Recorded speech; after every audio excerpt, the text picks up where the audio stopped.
जेब में था। अरे उसको भाई जेब में रखना।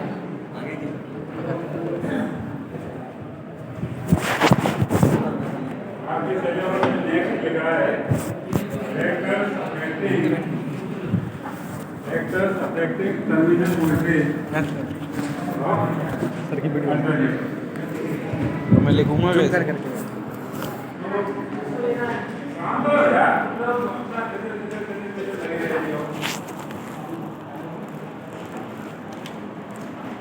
क्या करूँ इसका?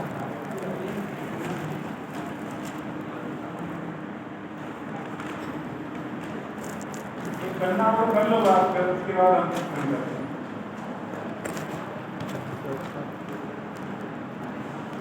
आपको हमें बता दिया करोगे कितनी देर बात करोगे, उसके बाद हम आया करेंगे।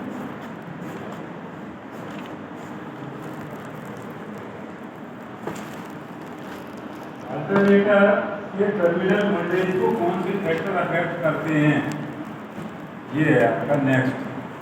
सर वहाँ से निकलता आपको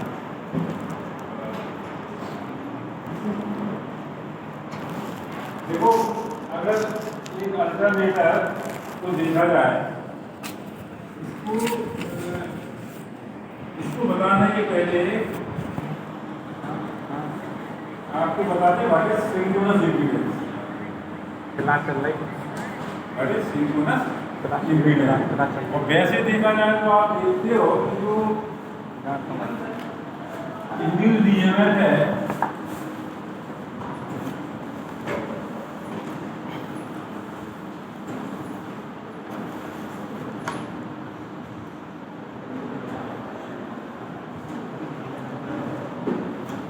ये होता है, सर ये पढ़ा चुके हैं। तो ये इंड्यूस्ड ईएमएफ है, इंटरनल ईएमएफ है, इंड्यूस्ड ईएमएफ है। टर्मिनल पे क्या आ रहा है, जो ड्रॉप होता है आर्मेचर में, आर्मेचर के रेजिस्टेंस में और सिंक्रोनस इम्पीडेंस में। ड्रॉप के बाद जो वोल्टेज होता है वो टर्मिनल वोल्टेज होता है। मतलब पूरा लॉस होने के बाद जो मिलता है। माने इस तरीके से इसको बनाते हैं। ये होता है ईपी,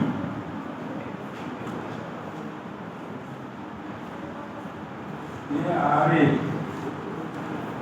और दो प्रकार के इसमें इम्पीडेंस होता है। एक एक्सेल होता है,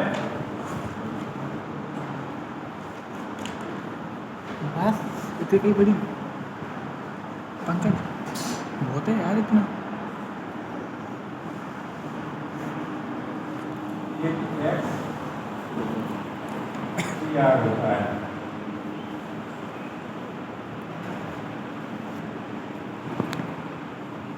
ये आईए करंट होता है, ये लोड होता है, और ये जो है बीटी होता है, टर्मिनल वोल्टेज। तो इसमें अब क्या है वो बताते हैं आपको। ये तो इंड्यूस्ड ईएमएफ है, जो इसका फार्मूला है, ठीक है। तो इंड्यूस्ड ईएमएफ अगर कम ज़्यादा होगा तो टर्मिनल वोल्टेज भी कम ज़्यादा होगा। तो कौन सा फैक्टर इसमें देखिए, इसमें ये कांस्टेंट है, ये भी डिजाइन में डिपेंड करता, कांस्टेंट है। ऐसे नंबर ऑफ टर्न कांस्टेंट है, ये भी कांस्टेंट है और ये भी कांस्टेंट। नंबर ऑफ टर्न अगर एक पर्टिकुलर मशीन है तो उसका केसी केडी चेंज नहीं हो सकता, क्योंकि वो तो कंस्ट्रक्शन से होता है। Yes sir. और टीपी भी चेंज नहीं हो सकता, नंबर ऑफ टर्न सेम है, क्योंकि वो भी कंस्ट्रक्शन से है। क्या वेरी हो सकता है, फ्लक्स और फ्रीक्वेंसी। फ्लक्स और फ्रीक्वेंसी। इसका मतलब क्या हुआ कि टर्मिनल वोल्टेज आई पर डिपेंड करेगा। आई किस पर डिपेंड करेगी, करंट पर। एक्साइटेशन पर। तो पहला फैक्टर तो एक्साइटेशन, अगर एक्साइटेशन बढ़ाएंगे तो टर्मिनल वोल्टेज इंक्रीज, माने प्रोपोर्शनल होगा, डायरेक्टली प्रोपोर्शनल। Directly proportional. पहला फैक्टर समझ में आ गया, कौन सा होगा पहला फैक्टर, एक्साइटेशन। दूसरा फैक्टर क्या होगा, कैमरामैन अर्नब सिंह चौहान के साथ। एफ। एफ किस पे डिपेंड करेगी, आरपीएम पे। आरपीएम पे। आरपीएम पर, क्योंकि नंबर ऑफ पोल्स फिक्स है, ठीक है। सिंक्रोनस स्पीड के प्रोपोर्शनली फ्रीक्वेंसी होगी। तो दूसरा अल्टरनेटर की स्पीड से भी अफेक्टेड होगा। अगर स्पीड ज़्यादा हो जाएगी तो टर्मिनल वोल्टेज कम हो जाएगा। तो दूसरा फैक्टर क्या हो गया? स्पीड। हो गया कि नहीं हो गया? Yes sir. स्पीड बढ़ेगी प्रोपोर्शनल है ना, फ्रीक्वेंसी स्पीड के प्रोपोर्शनल होती है पर्टिकुलर मशीन Yes, के sir. लिए। बिकॉज ns बराबर 120 f upon p। p is constant for a particular machine. F proportional हो गई सीधे। तो f प्रोपोर्शनल हो गई। तो दो फैक्टर तो आपको पता लग जाएगा, एक्साइटेशन और स्पीड। ठीक है। अब तीसरा फैक्टर ये भी हो सकता है क्या कि अगर ये चेंज होते हैं तो इनमें ड्रॉप चेंज हो जाएगा, तो यहाँ पर एक फिक्स होने के बावजूद भी यहाँ पर वोल्टेज। तो ये क्या चीज है ये बताते हैं। पैरामीटर। इसमें जो RA है आर्मेचर वो रेजिस्टेंस। आर्मेचर का रेजिस्टेंस। बाइंडिंग होती है आर्मेचर पर। ठीक है। तो जहाँ भी कॉपर की बाइंडिंग होगी वहाँ पर उसमें रेजिस्टेंस तो होगा ही होगा। तो जो भी रेजिस्टेंस है वो सीरीज में लगाते हैं उसको RA कहते हैं। ठीक है। एक ये XA है, armature reactance. Armature reactance. Leakage inductance है आर्मेचर। आर्मेचर, जो कि कहीं भी कॉइल अगर होती है तो वो और लीकेज उसमें AC करंट फ्लो होता है तो अपने आप ही सेल्फ इंडक्टेंस बनता है।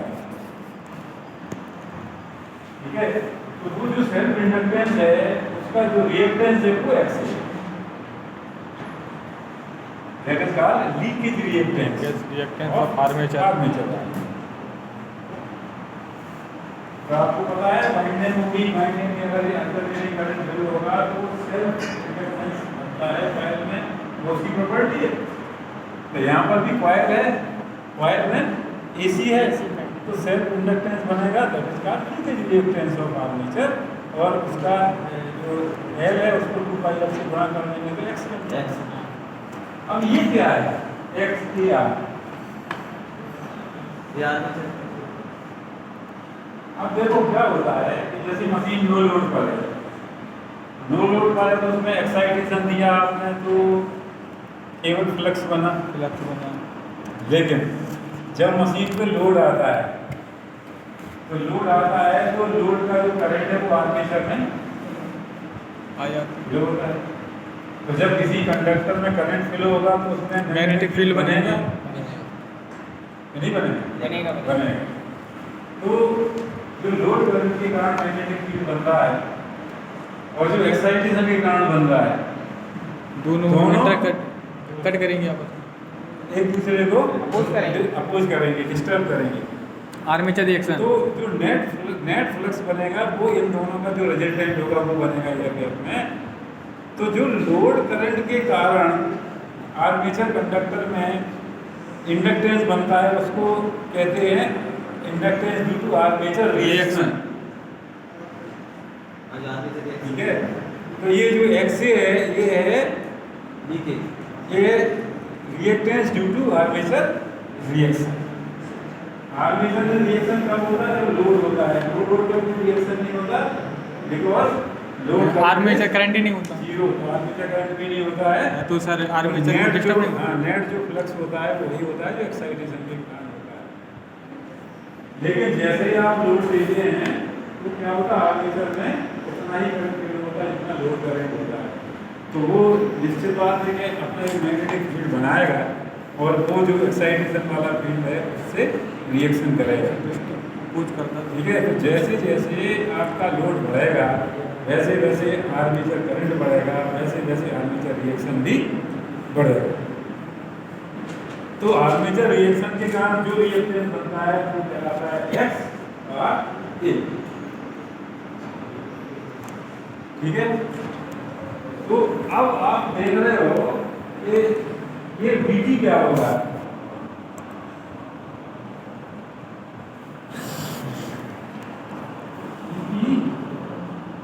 माइनस IARA माइनस J आइए minus J x A R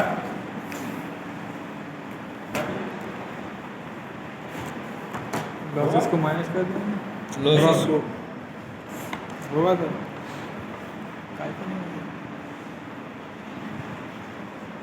तो अपन इसको अपन ऐसे भी लिख सकते हैं ई पी माइनस आई ए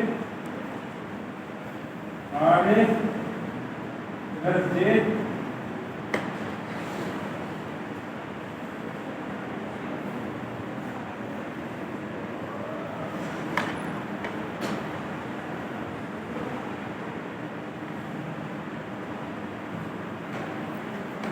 लिख सकते हैं नहीं लिख सकते? Yes sir R A plus दो ब्लैक सर रिएक्टेंस ऐड हुआ है ठीक है नहीं समझ में आया आ गई बहुत टहलते हैं ये बहुत ज़्यादा तो ये जो है प्रोफेशनल वीडियो बना रहा हूँ बिल्कुल इसको हम लिखते हैं एक्स एस देख कैमरा लीड सिंक्रोनस है reactance is equal to X A सर टोटल को नहीं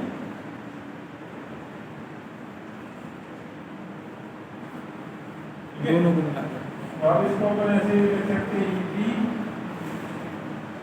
minus I A R A plus J x S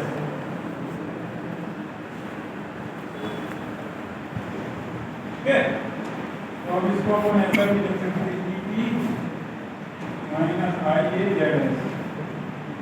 Z S इसका synchronous Impedance. Equal to R A plus J X Z का magnitude होता है रूट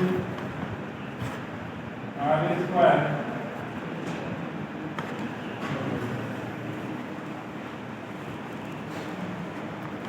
तो this Z is called synchronous impedance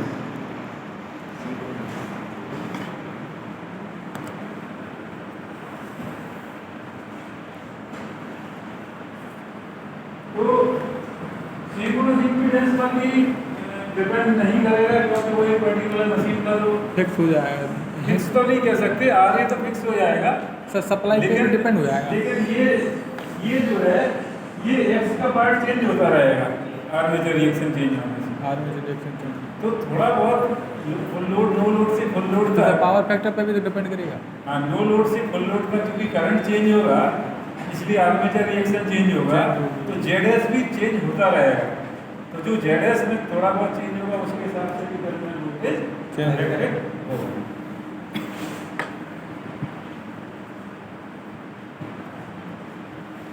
तो ये दो चीजें हो गई एक फैक्टर्स अफेक्टिंग टर्मिनल वोल्टेज और दूसरा सिंक्रोनस इम्पीडेंस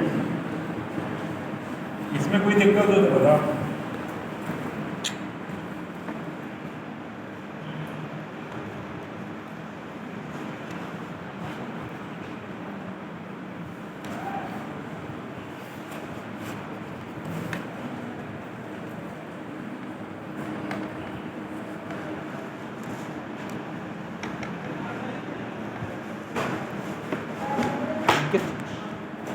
बनेगी ये मैं लिखूंगी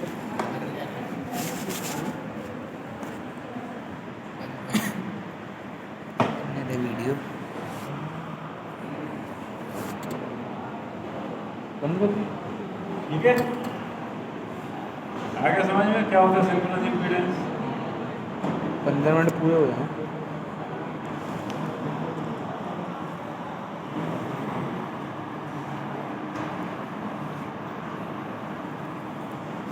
आगे अब हम ये बताएंगे कि ओपन सर्किट और शॉर्ट सर्किट टेस्ट से कैसे सिंक्रोनस इम्पीडेंस निकालते हैं बाद में इक्विवेलेंट सर्किट क्या होता है what is percentage impedance sir ये भी इक्वल बैलेंस सर्किट ही हो गया है ये भी इक्वल बैलेंस सर्किट ही हो गया नहीं और शंट पैरामीटर लगा के बाद नहीं बताएंगे ये इक्विवेलेंट तो हो गया वेक्टर डायग्राम भी बताएंगे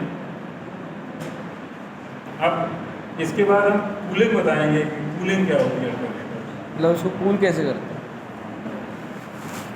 इसमें कोई डाउट तो बोलो इतने विद्वान आप लोग, कोई डाउट ही नहीं रहता।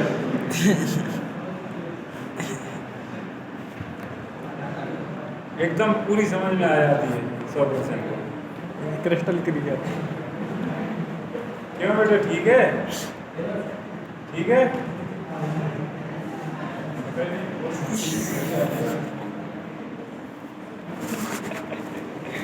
सर का यस सर वीडियो में सर का आप देख के हम कभी मिटा दे क्या XCR ये एक प्रकार का रिएक्टेंस है जो आर्मेचर रिएक्शन के कारण होता है। भाई आर्मेचर रिएक्शन के कारण क्या होता है कि जो मेन फील्ड है ना एक्साइटेशन का, डिस्टॉर्शन क्रिएट हो जाता है। वो डिस्टॉर्ट हो जाता है। तो डिस्टॉर्ट होने पर चूंकि आपको पता है कि इंडक्टेंस किस पे डिपेंड करता है, कैपिटल d∅/di में। L क्या होता है, d∅/di। Change in flux. तो चेंज फ्लक्स चेंज हो गया तो फिर वो इंडक्टेंस तो चेंज हो जाएगा ना। तो ये एक्सी को फिर भी अलग इंडक्टेंस ले लेते हैं जो कि उस आर्मेचर रिएक्शन को रिप्रेजेंट करता है।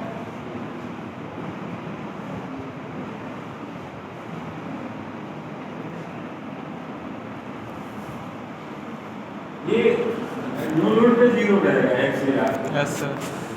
अगर और फुल मशीन नो लोड पर है तो इट बिकम्स 0 और फुल लोड पर लोड के हिसाब से वेरी करेगा, क्योंकि लोड के हिसाब से आर्मेचर करंट वेरी करेगा वेरी और उस करेगा हिसाब से आर्मेचर डिस्टॉर्शन ज़्यादा होगी। रिएक्शन चेंज होगा।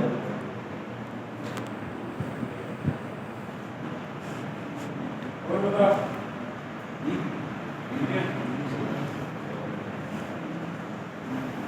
करते हैं साहब। पकड़ लो बेई में सारे जो फोटोग्राफिंग तो ब्याह में चांकी से करवा लें।